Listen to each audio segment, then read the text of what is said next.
is here today. I actually appreciate the intimacy of the room, I have to say. And just a correction, Colin is my husband, not my partner, just for the note, for the record. Anyway, today is the first time that I have addressed the Press Club as the Shadow Minister for Indigenous Australians. It's actually the second time I've been given the opportunity to address the National Press Club, and the first was in November of 2016 when I stood alongside Marcia Langdon and Josephine Cashman to address the critical issue of family violence and sexual abuse in Aboriginal communities. 3 Aboriginal women speaking with one goal: to tackle the scourge of Indigenous family violence. Marcia cautioned me prior to the address, saying that I should not draw a link between the high rates of Indigenous community violence and the acceptance of violence within traditional culture. Her suggestion is that there is no correlation. My experience screamed otherwise. So I could not bring myself to expunge a painful truth for the sake of the audience who might not want to hear it. I could not sugarcoat the reality of so many communities because it would be otherwise unpalatable. I've been told that by speaking out, by amplifying the voices of the victims and the vulnerable, by bringing attention to the rampant abuse and neglect, that I am repeating the words of the oppressor. I've been told I'm a sellout. I've been racially abused, vilified, name-called and threatened with violence. And why? Because I want to stop children from being abused. Because I want to stop women and men from being killed. The truth is, for all the moral posturing and virtue signalling about truth-telling, there is no genuine appetite in Canberra to tell the truth or to hear the truth. This could not be any clearer than in this government's referendum on the voice. Australians desperately want to do the right thing for their fellow Australians regardless of background. Many who have engaged with this proposal hoping to find a way to help the Indigenous Australians who most need assistance are left disappointed. They are left with the falsehoods, misleading information and promises that can't be kept and should never have been made. The voice is flawed in its foundations. It is built on lies and an aggressive attempt to fracture our nation's founding document and divide the country built upon it.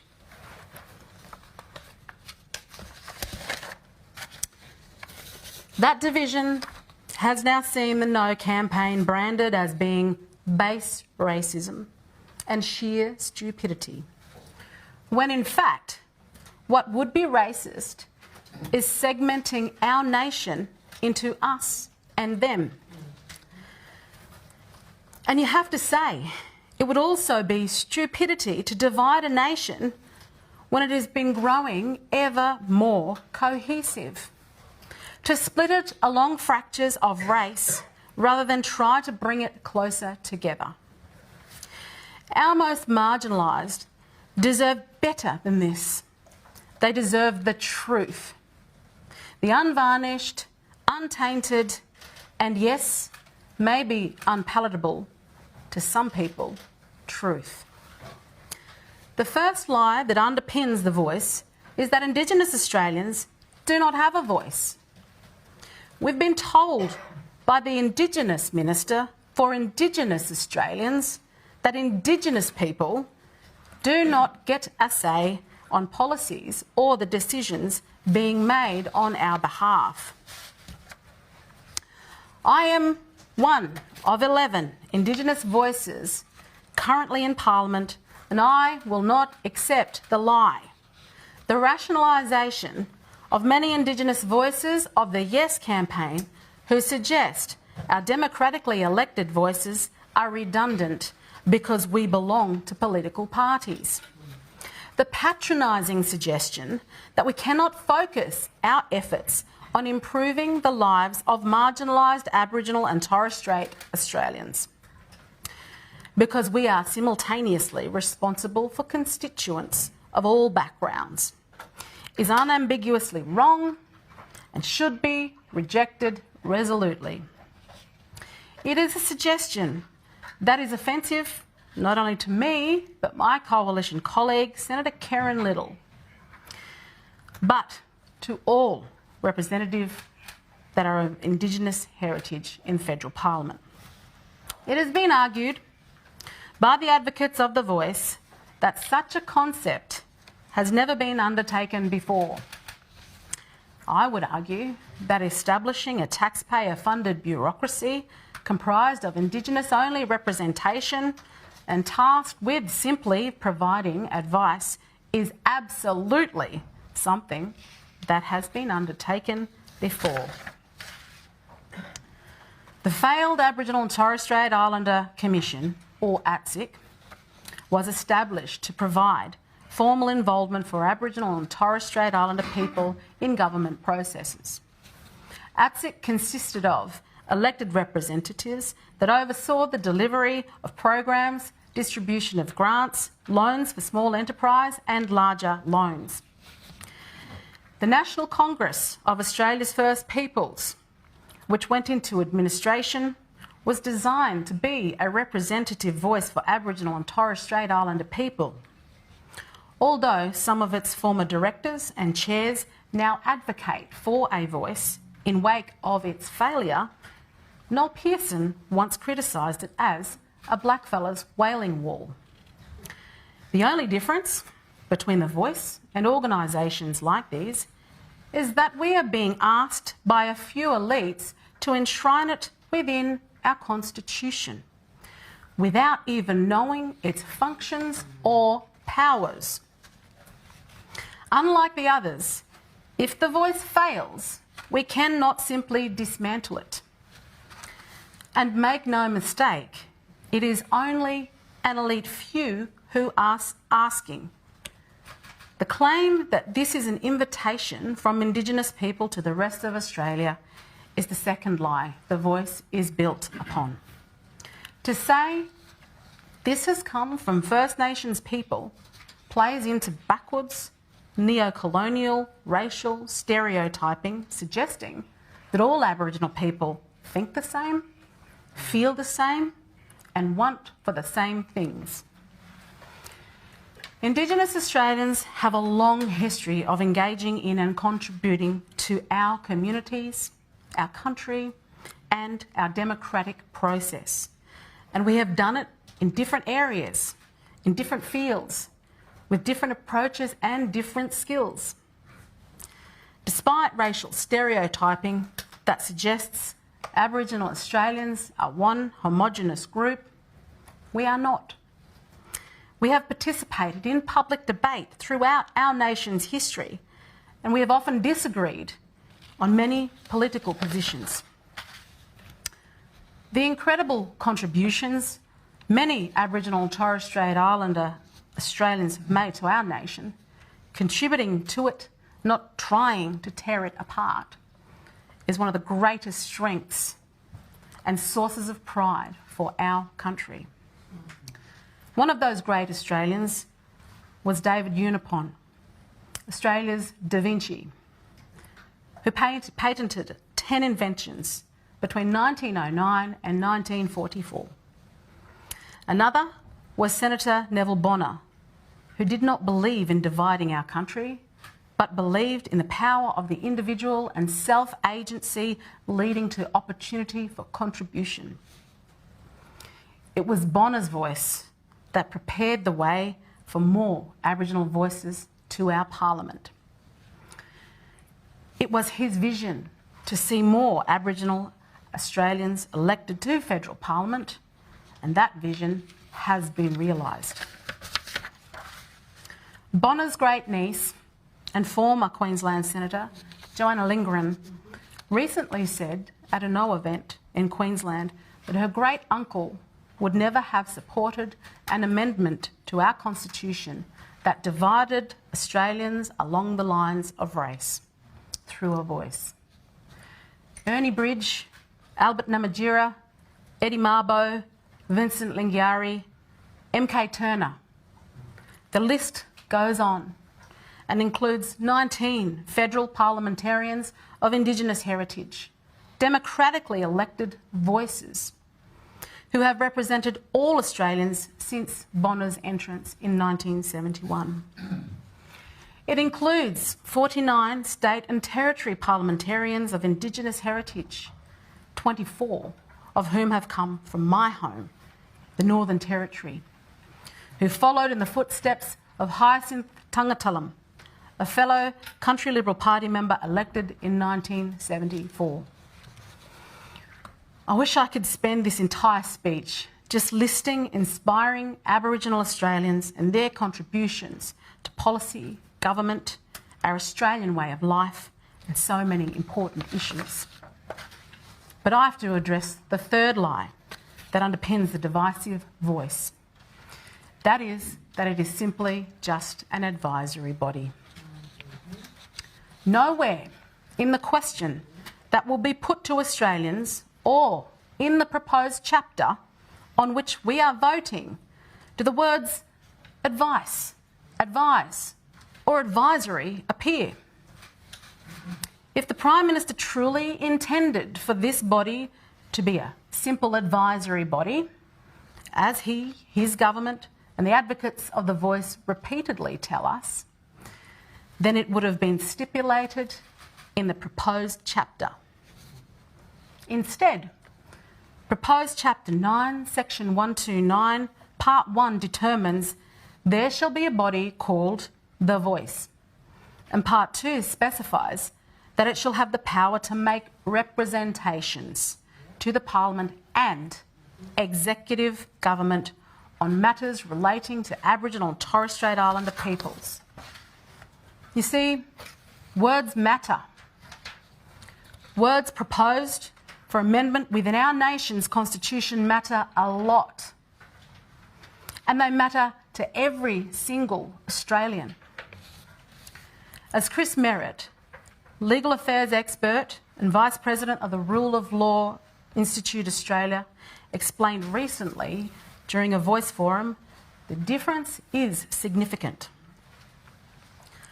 Describing the Voice as an advisory group understates its significance and gives the misleading impression it would be a benign sounding board for ideas.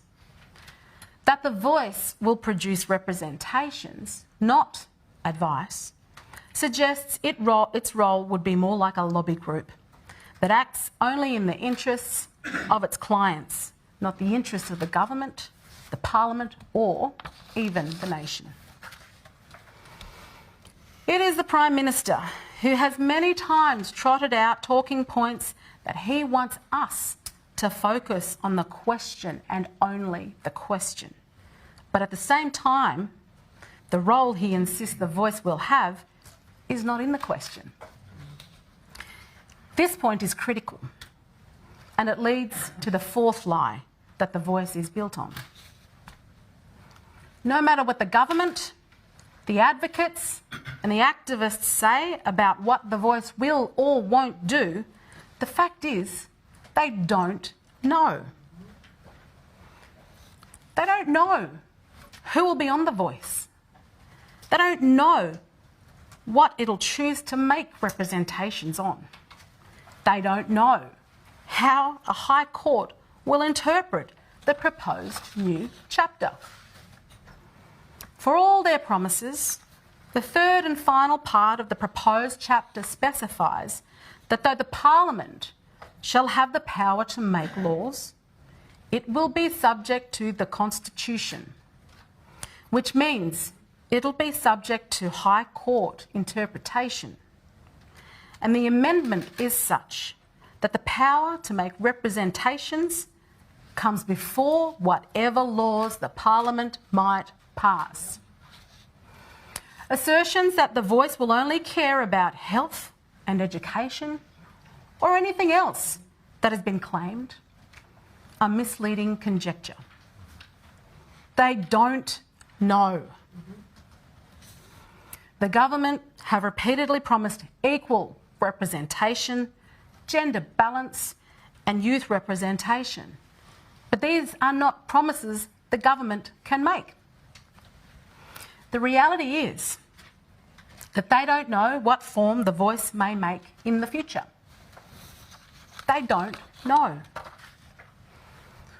What we do know is that many of the most senior advocates of the Voice have very different views of it than that of the government. They talk a bit about it as the first step toward establishing treaty, reparations, compensation and a mechanism to punish politicians. Presumably, this means politicians like me, who are not afraid to stand up to them. There has been no shortage of false claims that it is the no campaigners who are fear-mongering over the scope of the Voice. But the reality is that our concerns come from the Voice advocates themselves. For example, we've heard calls for Australia Day to be abolished by Referendum Working Group members.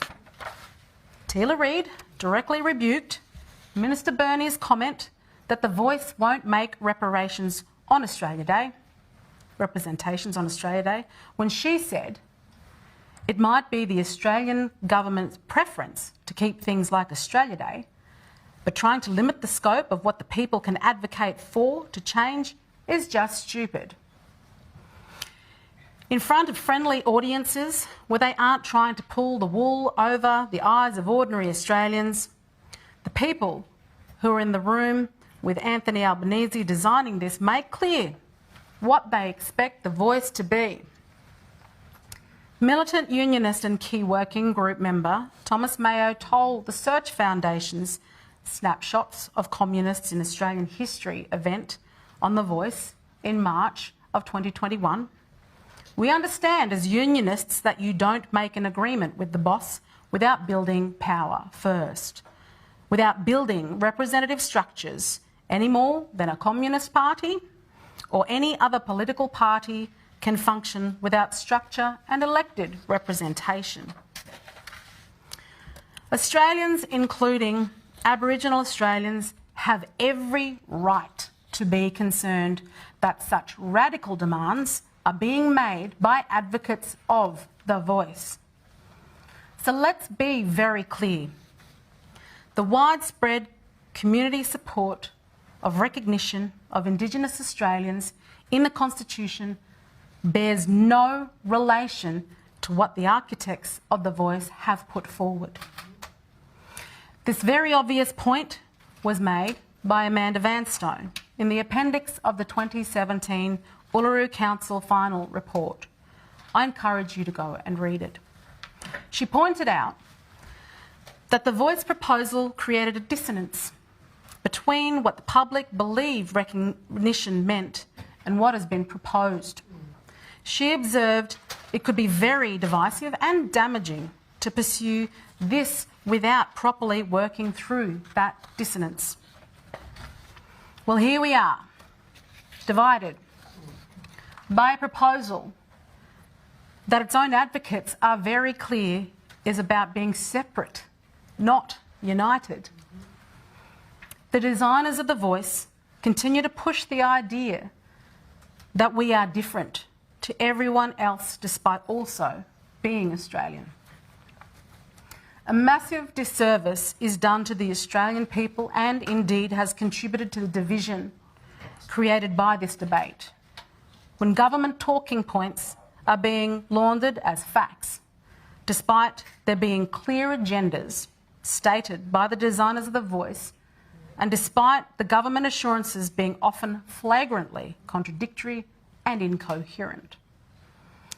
We are seeing that this division is now beginning to play a significant role in the demands now being made by Aboriginal institutions. Institutions such as the Victorian government's established Truth-Telling Commission, Europe. Make no mistake, such so-called truth-telling commissions have no desire to tell history in the round. They desire to misrepresent Aboriginal life prior to the arrival of the British as some form of Pasconian paradise. They want to demonise colonial settlement in its entirety and nurture a national self-loathing about the foundations of modern Australian achievement. Following a Royal Commission type process, the Truth-Telling Commission have demands for sweeping changes that would seek to legislate separatism based on racial heritage. The Commission demands that an Indigenous-led watchdog be established with the power to arrest and search Victoria Police officers and investigate police complaints and deaths in custody. Contrary to the Royal Commission into black deaths in custody making no findings of institutional racism, the Truth-Telling Commission claims racism and the efforts of colonisation are to blame for the high rates of incarceration. The Commission calls for an entirely separate child protection system that treats Indigenous children differently to other Australians. This demand is based on claims that systemic racism is the cause for high rates of child removal, despite the fact that children of Indigenous heritage are 9 times more likely to be the subject of substantiated child protection claims than non-Indigenous Victorian children. Nowhere within the Truth-Telling Commission's findings are these statistics highlighted. During my time working at the Centre for Independent Studies, I published a policy paper titled Worlds Apart, Remote Indigenous Disadvantage in the context of wider Australia. One of the areas I researched was crime and its nature. We know that a fundamental cause of any person on a pathway to incarceration for both youth and adults is exposure to domestic violence, abuse, neglect, sexual abuse, lack of education and incompletion of schooling. When all of these elements are combined, then the likelihood of engagement in criminal behaviour and incarceration is virtually inevitable. This relates to any person of any background, but the reality is that Aboriginal children are exposed to all of the factors at a greater rate than any other group of Australian children. Separatism, attributing to causes to racism and colonisation, does little to nothing to address the true causes. When we are led by grievance before fact, we overlook the opportunity to execute pragmatic, common sense approaches capable of realistic and positive outcomes. The demands now being made by the Truth-Telling Commission on the Victorian Government give us an insight into the potential conduct and demands the voice might bring. No matter what the outcome is on October 14, it is imperative that we examine the failures of our past in order to understand how to do better. Our nation's rule book belongs to every Australian, and it is not a document to be taken for granted or to be jeopardised for the sake of a vibe. To undertake such a significant amendment, the Prime Minister owes the Australian people a clear, concise, realistic demonstration of how his voice will deliver the outcomes that all good Australians want for our marginalised. As yet, he's unable to do that. Remember, it is the Labor Party who have gone down this path of division by hitching recognition, which most Australians support, to the voice. The Coalition is consistent on supporting recognition, but we, rightly, say no to a divisive voice. If the referendum goes down, that's on Labor for choosing a divisive and non-consultative path which sets back recognition. What has become abundantly clear is that when racial separatism that designates a class of Australians as an other is prioritised over serving Australians on the basis of need, we experience failure. An industry has been established that provides opportunity for the already privileged to occupy positions that are supposed to deliver outcomes for our marginalised, based purely on the fact they share a racial heritage. Such positions should carry immense responsibility, but unfortunately, very little has come in the way of accountability. It is for this very reason that I, along with my colleague, Senator Karen Little, have put motions before the Senate to establish an inquiry into structures that currently exist to deliver the much-needed outcomes to our marginalised communities. If the taxpayer is funding these structures, like land councils, native title and similar organisations, but they are not delivering outcomes, then it is incumbent upon us as elected members of Parliament to provide a platform for the marginalised, to hear from them as to how they are being failed. So when the Prime Minister says the voice is the last chance we have to overcome the disparity of marginalised Aboriginal Australians, do not believe him. Do not believe him when he attempts to undermine the importance of the Aboriginal members of Parliament who are fighting to effect real change via the democratic structures by which we have been elected.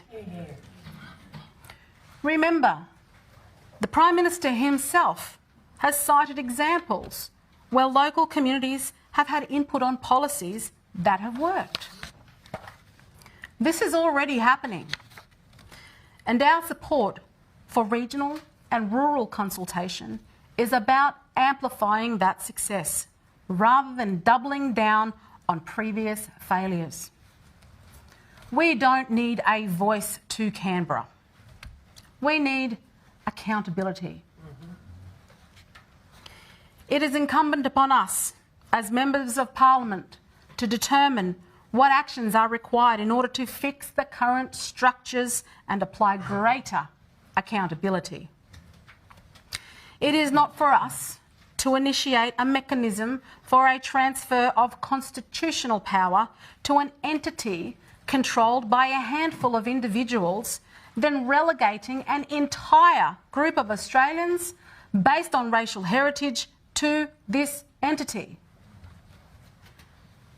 My hope is that after October 14, after defeating this voice of division, we can bring accountability to existing structures and we can get away from assuming inner city activists speak for all Aboriginals and back to focusing on the real issues: education, employment, economic participation, and safety from violence and sexual assault.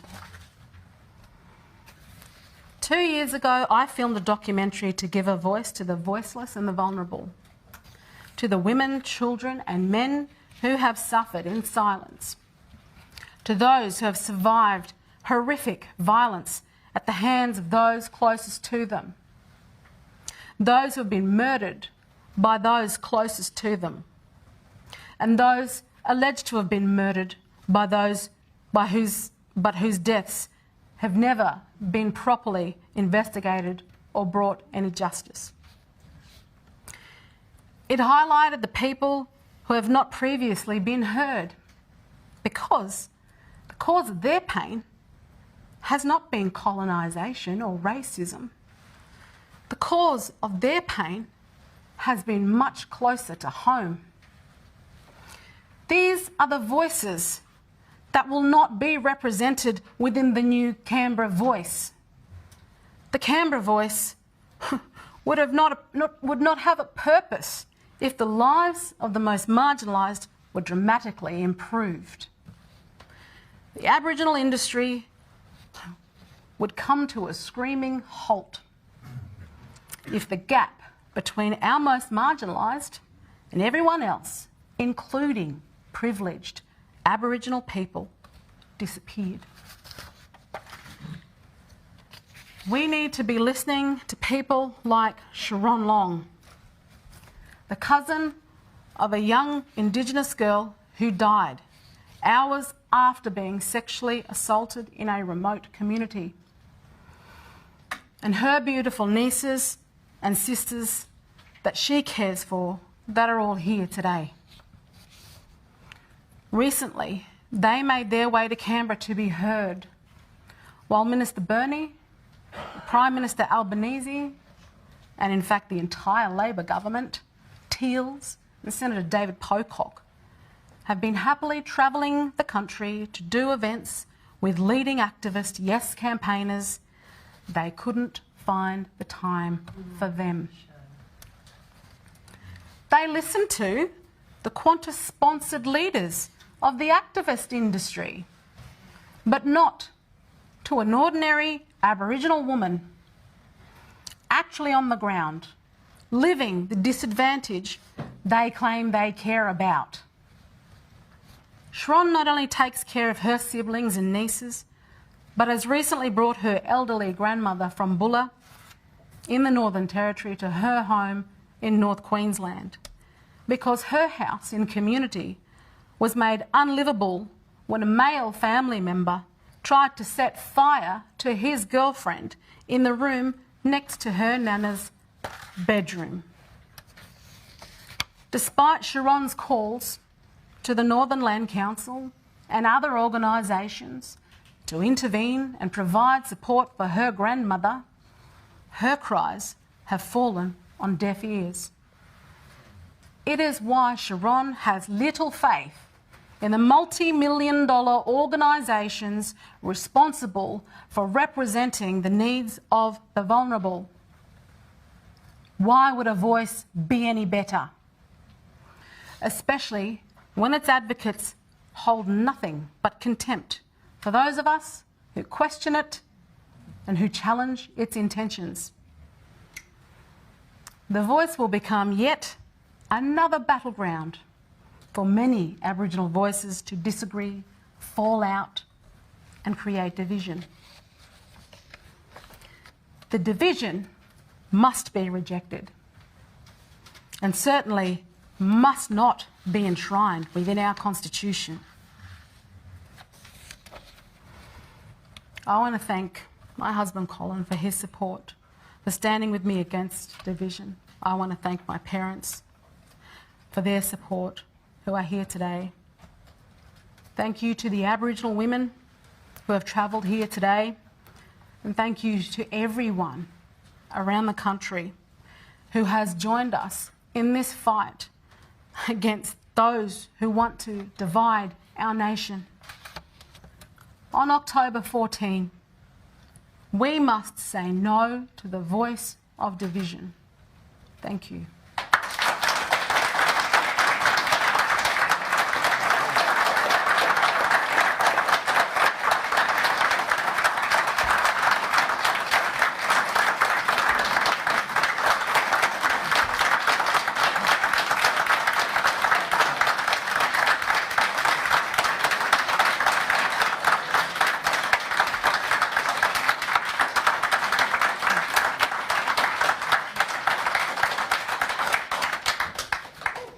Thanks very much, Senator. Thanks for your speech. We've got more than 15 questions, so we'll try and move things along as quickly as we can. I hope everybody can keep their questions short and sharp and we can move through them all. I'll start with a question about something that's meant to be at the foundation of this entire debate about the voice, because it's meant to be about closing the gap. It's meant to be about fixing Indigenous disadvantage. Now, there's a scenario where, I guess in your ideal world, you'll defeat the voice, You'll also be part of a coalition government in the future. So what is it that you would do differently now to fix that Indigenous disadvantage on things like health and education? Well, I wouldn't assume that we are all disadvantaged for no other reason but because of our racial heritage. I would focus our efforts where our marginalised exist and prioritise our most marginalised. And as I pointed out in my previous work at the Centre for Independent Studies, not all Indigenous Australians are marginalised. The further you move away from a capital city, the more marginalised Australians become. So that includes the growing middle class of Indigenous Australians or those of Indigenous heritage in our capital cities and other places, and our most marginalised in remote communities, and those are the individuals whose first language is usually not English, who don't have access to services, the same sort of education as those in our capital cities, and certainly those who live close to traditional way of life, where things like cultural payback exist in their day-to-day lives, where it is thought that any premature death or illness is caused through sorcery and somebody must be held responsible for that, and a form of payback is provided, so therefore violence is accepted. They're some of our most marginalised. But I would also, as I have set out to do with my colleague Karen Little, I want to understand, and it is my responsibility as an elected parliamentarian to put the questions to the current structures, the organisations, the statutory authorities that receive federal funding to improve the lives of our most marginalised. They are responsible as well. This is why we need an inquiry to understand where that money is being spent, understand where it's actually providing outcomes, and support those efforts further, where it's being misused, and hold to account those who are misusing those funds. We need to understand all of this. It's been acknowledged by the government. It's been acknowledged by many that there have been many failures. But there's no appetite to fix the current structures that exist, only to add to it with this voice. But that's what I would be aiming for with my coalition colleagues. Okay, and we'll try to keep moving. So thank you. And so the next question is from Karen Barlow.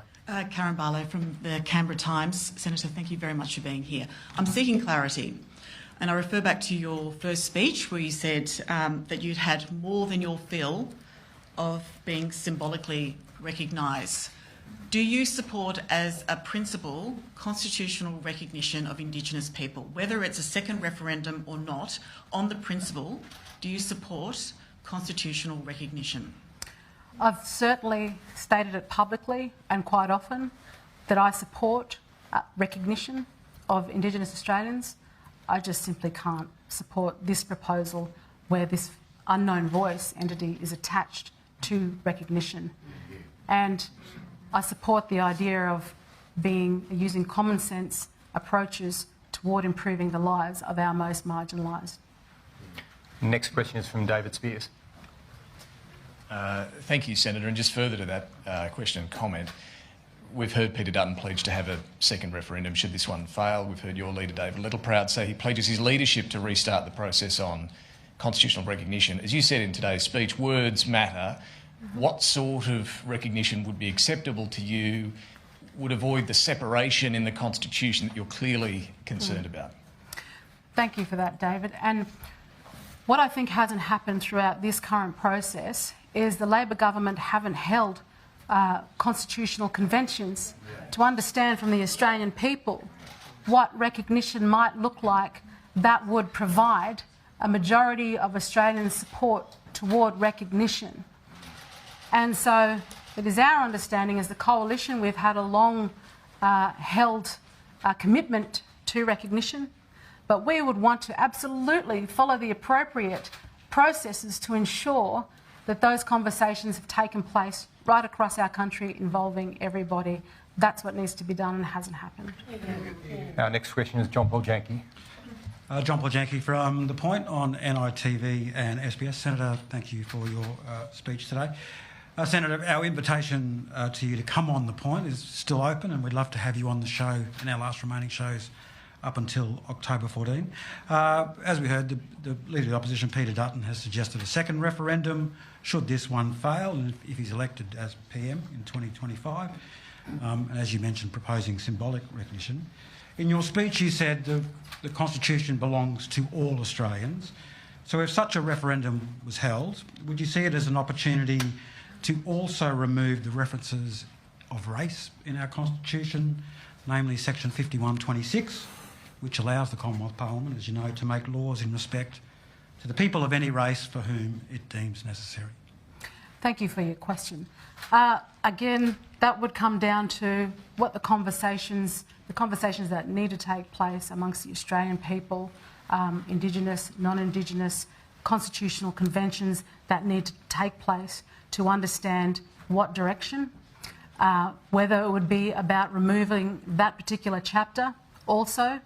But as I said, I would be wanting to make sure that the Australian people were all in favour of the direction that we would take in that way. Next question is from Paul Sakal. Thanks, Senator. I just wanted to ask you about the lobby group Advance with which you're associated. You've clearly outlined a whole series of arguments today that are not based in racial prejudice, but some of the key members of Advance, including Gary Johns and David Adler, have copped severe criticism recently for some of their comments, accusing Indigenous people of blackface, saying that Indigenous people need to conduct blood tests to receive welfare payments. Advance was also responsible for the cartoon that Channel 9 needed to apologise for. Do you feel comfortable being associated with these people on your campaign, and will you condemn them?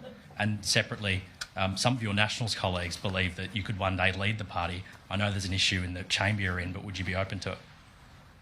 So, let's start with your first question. What I can say is that from the moment this referendum was launched by our Prime Minister, our nation has been divided. We have seen ugliness on display from right across the board. I know myself, Warren Mundine, have been the subject of horrible racial vilification.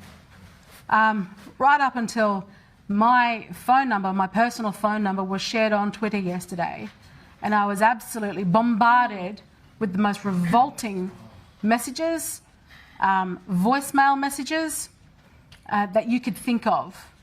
I'm no stranger to horrible, horrible abuse. And what I will say is that the Prime Minister needs to take responsibility for the division that we're now confronted with. He chose to take this path to divide our nation, to not undergo the appropriate processes to involve the Australian people in constitutional conventions and to bring everybody along for the ride. And I condemn all kinds of horrible behaviour that has come out as a result of this. Does that mean that you condemn what Gary Johns said? I mean, talking about blood tests, for instance. So, I don't agree with blood tests. I certainly don't agree with blood tests. What I do believe in is that perhaps if we served Australians on the basis of need as opposed to race, we wouldn't see those individuals claiming to be Indigenous that we know is a problem for the Indigenous community, and there's a wonderful academic in the room here today who's written about that, Suzanne Ingram, about the fact that there are many box tickers out there that are taking away opportunity from our most needy. Those are the important issues, and they absolutely need to be dealt with. But if we actually chose to serve Australians on the basis of need and not race, those opportunists would disappear quick smart. And just on that second point quickly, I know you asked. Firstly, I'm very grateful for my leaders and their leadership in certainly backing me in all the way to stand in opposition to the voice that our Nationals party room came out early to say no to a divided country. And I would suggest that it's Albanese's leadership that's on the line here going forward.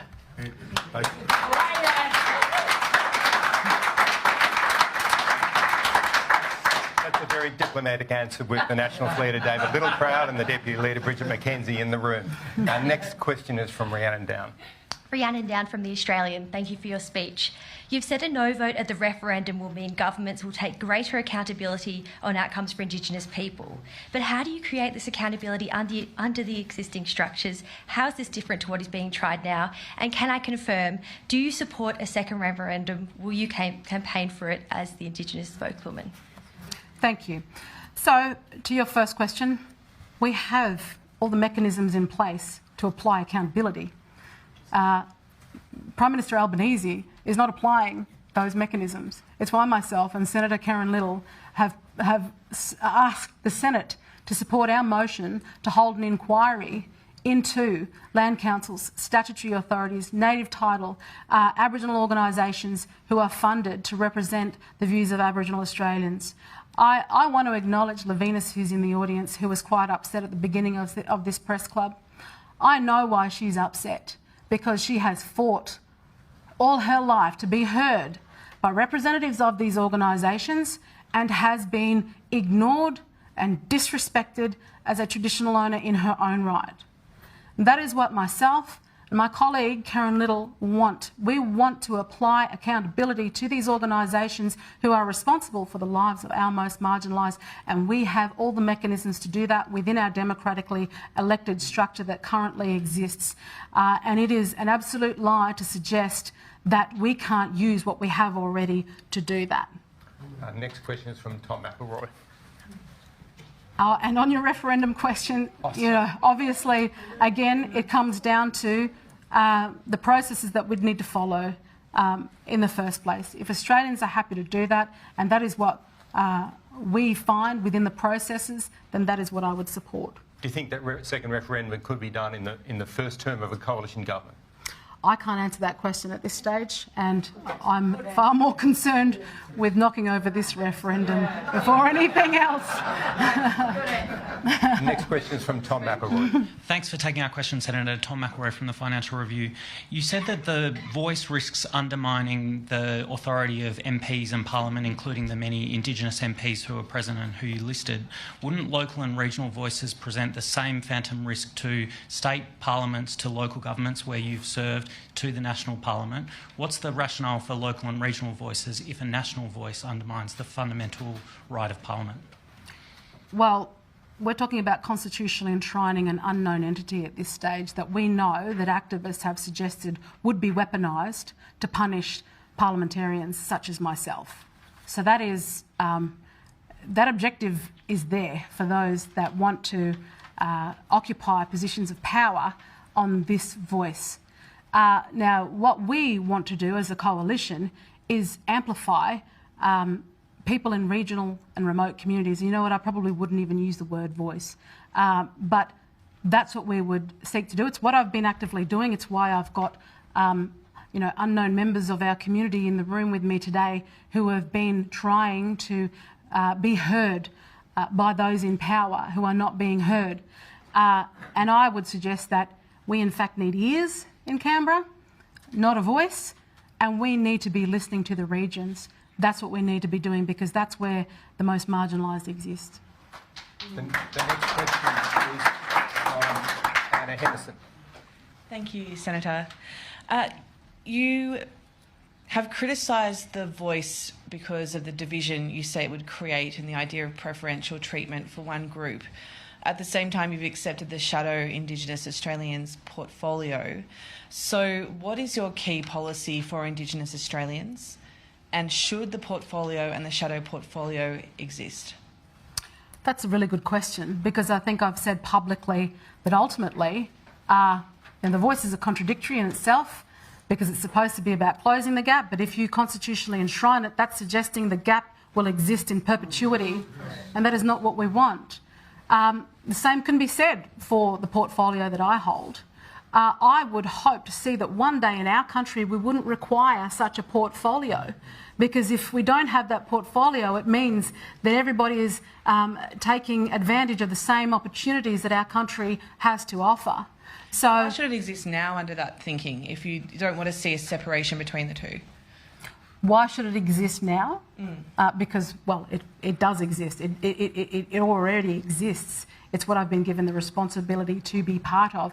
And I think it is incumbent upon me, certainly me and my colleagues, which is what we're doing, is to use such a position, because let's not forget, it is a position of power to hold to account those that we are responsible for within this portfolio.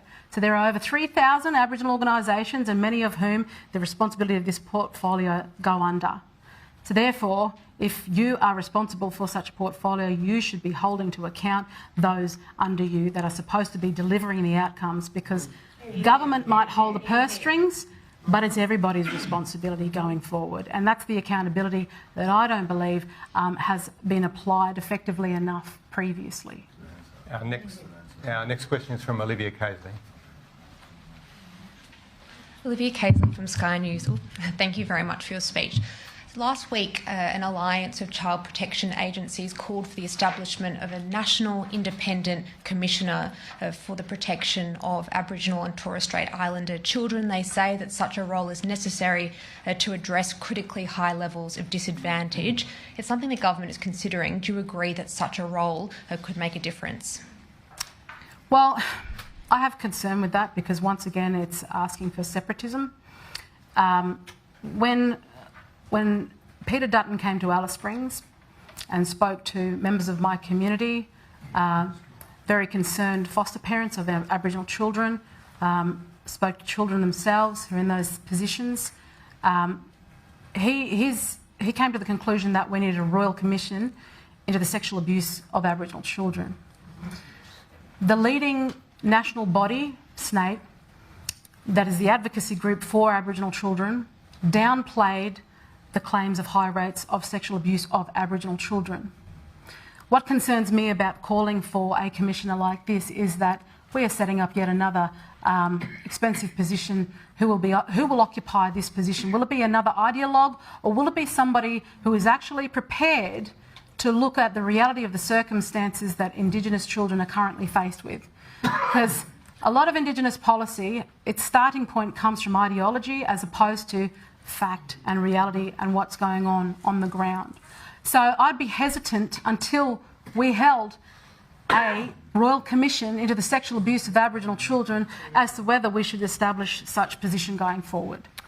Next question is from Ben Westcott. Hello, Ben Westcott from Bloomberg. Thank you so much for your speech today, Senator. You spoke a lot about accountability in your speech. Now, whether or not the voice passes, the Albanese government will one day be held to account for how it has performed on Indigenous rights. But looking back over the past 10 years, the record of the previous coalition government hasn't been fantastic on Indigenous rights. There's 4 out of 18 closing the gap targets are on track. There's a 10-year life expectancy gap, $300 weekly income gap, lots of, you can go on, and I'm sure you know these statistics, obviously. What would be different under another coalition government, and why should the Australian public one day trust you to close that gap? Sure. Well, I think, again, this goes back to the fact that what we have wanted is more Aboriginal representation in Parliament across the board. We are now overrepresented, being 4% of Parliament and only 3% of the population. We are bringing something new that hasn't been done before. I know that certainly among some of the organisations that sit before us at Senate estimates have never had to contend with a number of Aboriginal senators, female senators, sitting before them and asking them the hard questions. This is the first time accountability has occurred. And there is reason for that. Because much of, as I've mentioned, a lot of Aboriginal policy has come from ideology, many leaders have been too scared to actually apply accountability for being called racist. We have this accusation which has stifled debate, which has stifled common sense approaches to tackling the issues that confront our most marginalised, and we are treating Aboriginal people differently, and we treat no other group of Australians in this manner. If I've got anything to do with it, we'll actually start treating Aboriginal people like Australian citizens. That's what I can guarantee going forward. I'll be treating Australians equally and suggesting we prioritise our most marginalised, no matter who they are.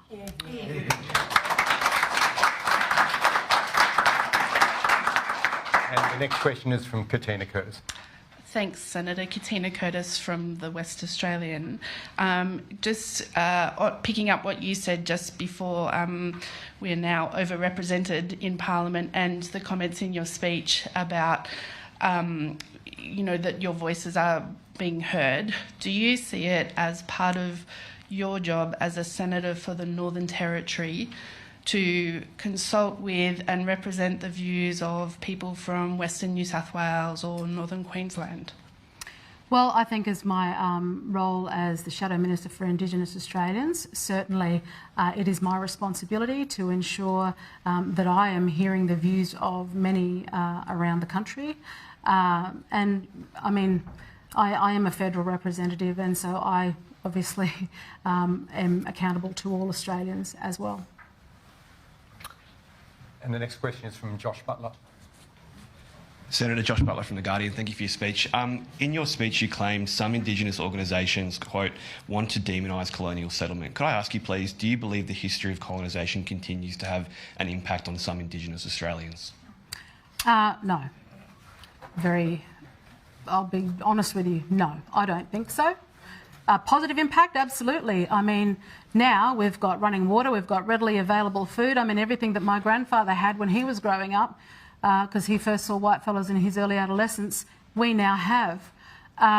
Otherwise, he would have had to live off the land, provide for his family, and all of those measures, which Aboriginal Australians, many of us, have the same opportunities as all other Australians in this country. And we certainly have probably one of the greatest systems around the world in terms of the democratic structure in comparison to other countries. It is why migrants flock to Australia to call Australia home, because the opportunity that exists for all Australians. But if we keep telling Aboriginal people that they are victims, well, we are effectively removing their agency and then giving them the expectation that someone else is responsible for their lives. That is the worst possible thing you can do to any human being, is tell them that they are a victim without agency. And that's what I refuse to do. So you don't believe that...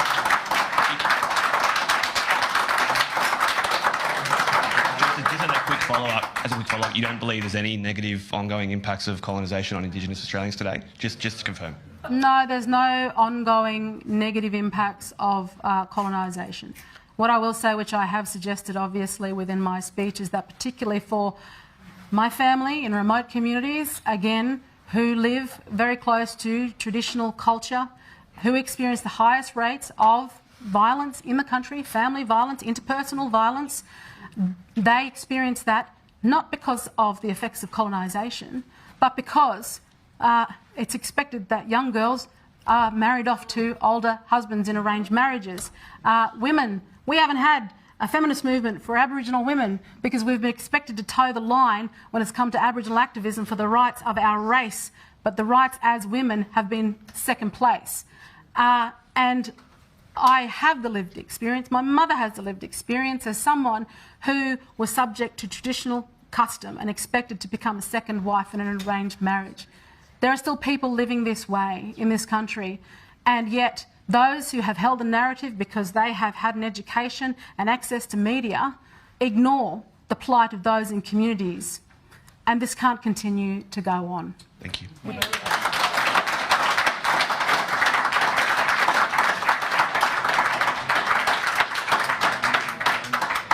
We're moving into an area that goes well beyond the voice, but it is, I have talked to Indigenous people, and I'm sure others have too, who talk about generations of trauma among Indigenous Australians as a result of colonisation. Whether that means that colonisation continues now is probably a separate question, but would you accept that there have been generations of trauma as a result of that history? Well, I guess that would mean that those of us whose ancestors were dispossessed of their own country and brought here in chains as convicts are also suffering from intergenerational trauma. So I should be doubly suffering from intergenerational trauma.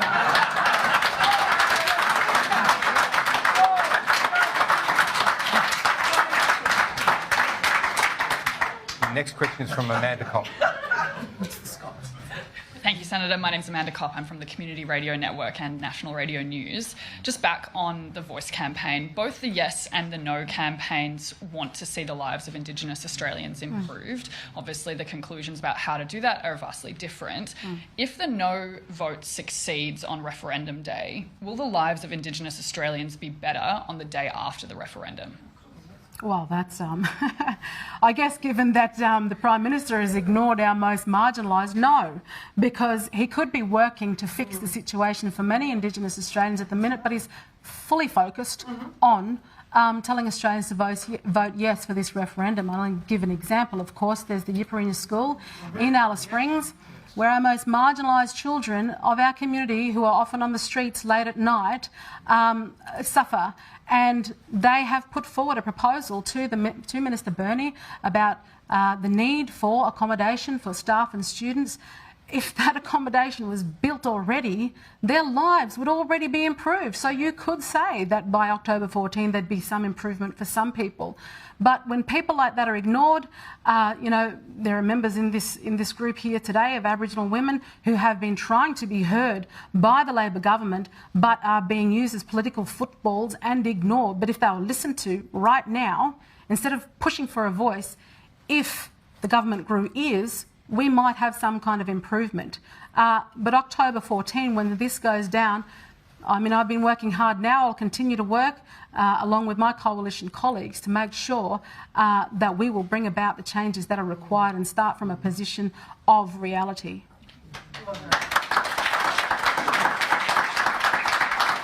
And the next question is from Catherine Wong.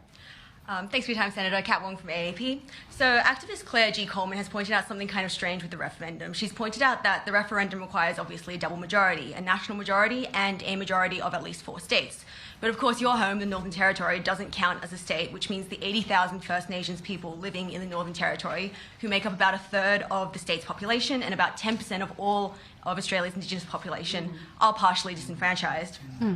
You constantly advocate for First Nations people from the bush and for them to have their voices heard. So how do you feel about the fact that their vote is partially erased? Well, they've been exploited again for the purpose of somebody else's agenda. This is what I've seen over and over again.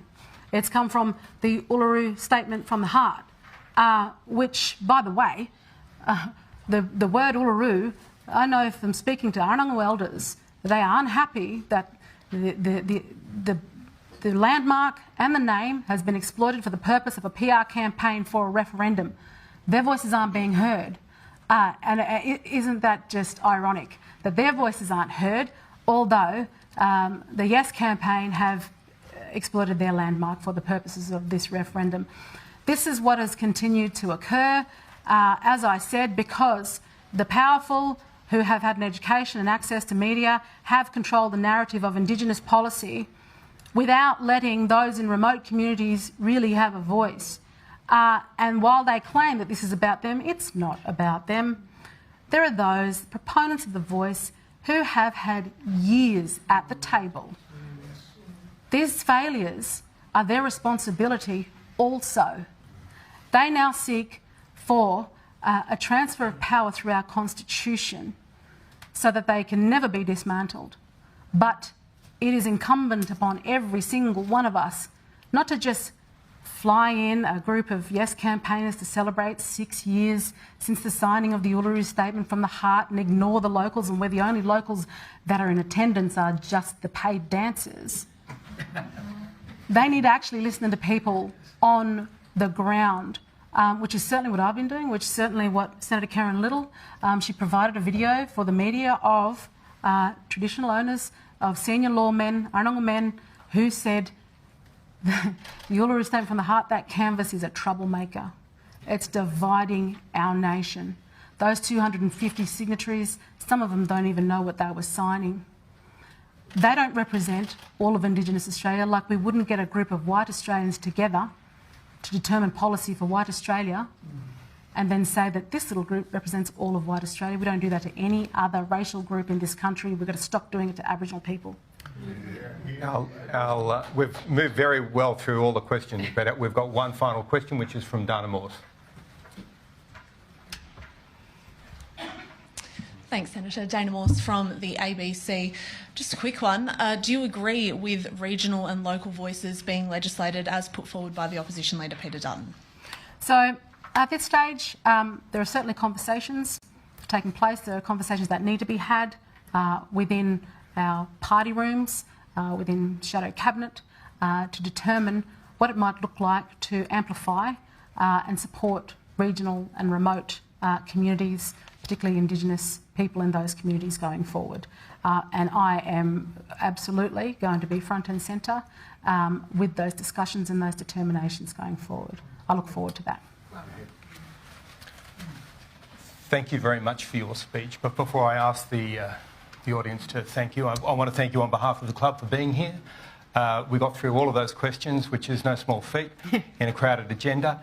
We'd like to present you with this membership card because you're welcome back to the National Press Club at any time. That's my second one.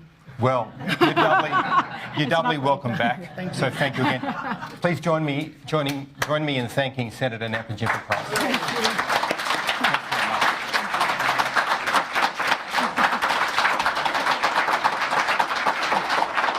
I'm glad they stopped recording at some point.